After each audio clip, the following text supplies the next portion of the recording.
A 2-0 victory for Jurgen Klopp's side puts them very much in pole position going into that second leg at Anfield next month. It was an even contest. You can just see the fact that neither goalkeeper was really tested, apart from the 2 shots on goal, which ended up in the back of the net. Firmino and Salah giving Liverpool then that 2-0 advantage. Steve, overall, clinical, I suppose, is how you describe it, wouldn't you? Well, they got it done. They did enough. They always looked as though they had another gear.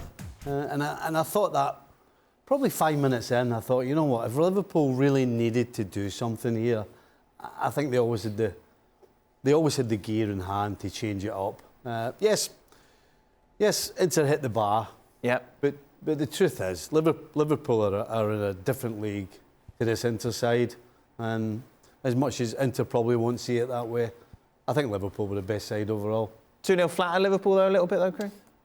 Yeah, a little bit, because they didn't play particularly well. And, Çalhanoğlu hit the bar, and then there was a couple of efforts in the second half, particularly with balls over the top. Not great defending on a couple of occasions, particularly Trent Alexander-Arnold. But yeah, as Stevie said, I mean, Liverpool, by their standards, did not play anywhere near the best, and yet got the job done, which is, I think, a concern for the second leg for Inter Milan. The substitutions that Klopp made in the second half paid off, didn't they, Don? They did. I thought that was the difference. I mean, I think between both boxes, I thought Inter Milan were the best side for part of an hour. I thought tactically Inter were brilliant. I thought their wing-backs pushed Trent Alexander-Arnold and Andy Robertson all the way back. They couldn't get forward. And then the game was sort of on a knife edge where, Liverpool had to hold on for a good period in the second half. It was backs against the wall stuff. And all of a sudden they got the goal, and then Jurgen Klopp turned to the bench, and Henderson had a brilliant half an hour or 20 minutes where he was on the pitch. He was very calm. Luis Diaz was direct, so you could get the ball to him. You could take the full-backs on and take the back a little bit. And then even later on, he went to James Milner. So I think the strength and depth that Liverpool had just shaded it. I thought Konate and Van Dijk in the back were exceptional, but Inter played their part. I thought they were really good. You're right. No. If that's, all right, if that's, seriously, if that's Inter playing really good, I wouldn't like to see them playing poorly. Well, I mean, come on. Like, the game was a bit of a snooze fest, let's be honest. We were sat in the room watching it, and we were like, this is a little bit drab. It just, there never looked like there was going to be an upset. Right. Never. Was that Gab laughing? Aye. Well, sure it was.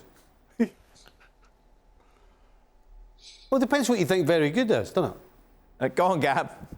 Well, I don't know. I mean, to me, very good is teams. I do agree, and Klopp said so afterwards, that Liverpool weren't at their best tonight. I think it's also because Inter, I thought, played really well right up to their finishing. I mean, maybe you missed, you made it seem before. Maybe I misheard. Maybe my TV here looks different than the one you guys watching Bristol, but looked to me like it wasn't just the Çalhanoğlu hitting the ball off the crossbar. It was also the cross from Perisic where Lautaro failed to connect. There was also Konate needing that brilliant tackle on Dzeko. There were other opportunities as well. This idea that, Inter were just flailing about and putting on a Muppet show, and then Liverpool could have kicked it up at any gear. I don't know. I listened to what Klopp and Van Dijk had to say after the game, and they all said it was really, really tough, and it was clinical and so on. I never said they were acting like a bunch of Muppets. I did say that I thought Liverpool had another gear, but maybe the problem was I'm sitting watching it and I'm thinking, how are Inter going to score here? Because the way you can beat Liverpool is by getting balls in behind them because they have such a high line. And then that causes them problems. It's what happened against Burnley at the weekend. That's where their Achilles heel is. Right. How are you going to do that when you've got Edin Dzeko and Martinez up front? They ain't running away from anybody. So maybe half the problem was I'm watching it thinking there's no way they're going to score. Don? Well, I mean, you could look at it that way. They did come close on several occasions. They didn't score. I never felt they were going to score. No, I think I agree with you. I think when you watch Inter, you thought at the end of the day, when you think, well, in my opinion anyway, and I think judging by social media, I think Konate and Van Dijk were probably the best two players on the pitch for Liverpool. No, I would agree with that, Stevie. I think Liverpool's best two players were Konate and Van Dijk. I thought they were. Alisson wasn't really troubled, no shots on target. But as I said before, between boxes, I thought Inter were the best side. I thought Perisic was brilliant. I thought Dumfries at times were taking Andy Robertson all the way back. And I think if you go to just shy of the hour mark, they were, I wouldn't say peppering Liverpool's goal, but they had all the ball in offensive areas, and Liverpool struggled. I mean, Liverpool's midfield tonight, for the first time in a long while, the distances were too big to try and get out wide. You've just said Alisson had nothing to do, pretty much. Yes, but Stevie, a team can still dominate another team without getting shots off. Do you not agree? Well, I mean, come on. What's the game all about? You know, no, I know, but there's a game. There's a 90-minute game going on, and you evaluate the game and what you see in front of your eyes. Inter were the best side. Alisson's had nothing to do all night. I agree. So if the opposition goalie's had nothing to do all night, you haven't done that great a job, have you? Come on. Go on, Craig. So it wasn't a great game, I have to say. I mean, it was a bit better in the second half, but with discussion aside here, who were at home, who played okay, Inter, who had one shot, we'll call it on target, the stats people are not, because it hit the framework, and didn't have another shot on target, and lost 2-0. Am I missing something here? What would the reaction in Italy be to this, Gab? The reaction, I think, is that they felt that based on the performance, I mean, they agree that Inter should have taken their chances that they had. They disagree with the assessment that, you know, it's worthless unless you actually get the shot on target, because obviously, you know, somebody can hit a lame shot from 30 yards out straight to the goalkeeper's hands into.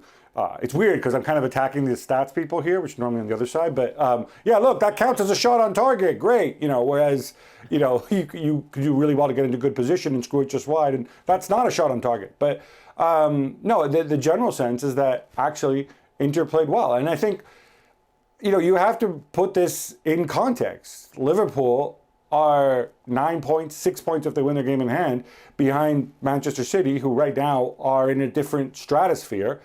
They have far more European experience. They have far better players. They're a better team with a better coach.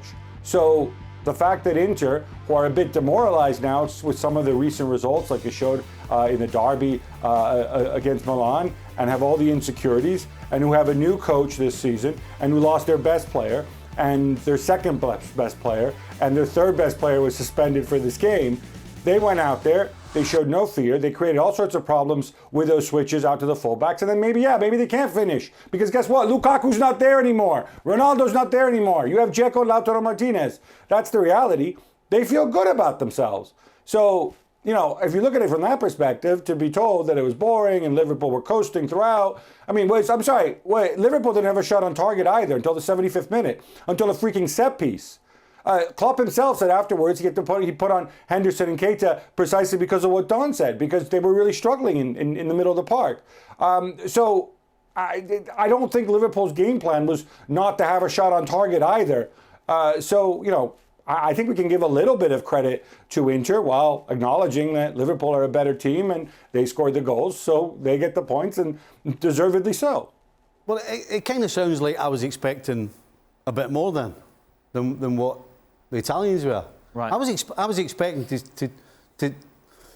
expecting more.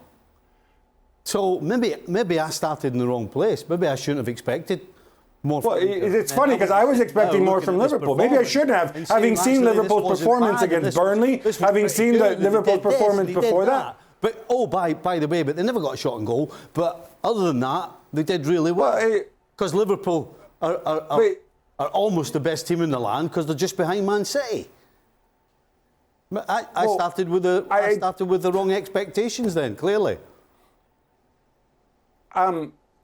Liverpool, I don't think we're coming off good performances. I don't think that was a good performance against Burnley. That was one where they gutted it out and were cynical in winning it. You could make the same point about the win against Leicester as well, the 2-0. So maybe it's not surprising that right now we're not seeing Liverpool firing on all cylinders. I think it's okay to say that. And I think it's undoubtedly true. But I also think that some credit has to go for the way Inter played. When you are without your 3 best players from last season and without your title-winning coach who left to go to Spurs, I think it's a big deal that you can retrench, that you can come back, and until the 70th minute, I think had the upper hand, at least in terms of the run of play, against Liverpool. I don't think that means that Inter are terrible. Thank you very much for watching ESPN FC on YouTube. For more highlights, analysis and exclusive content, be sure to subscribe.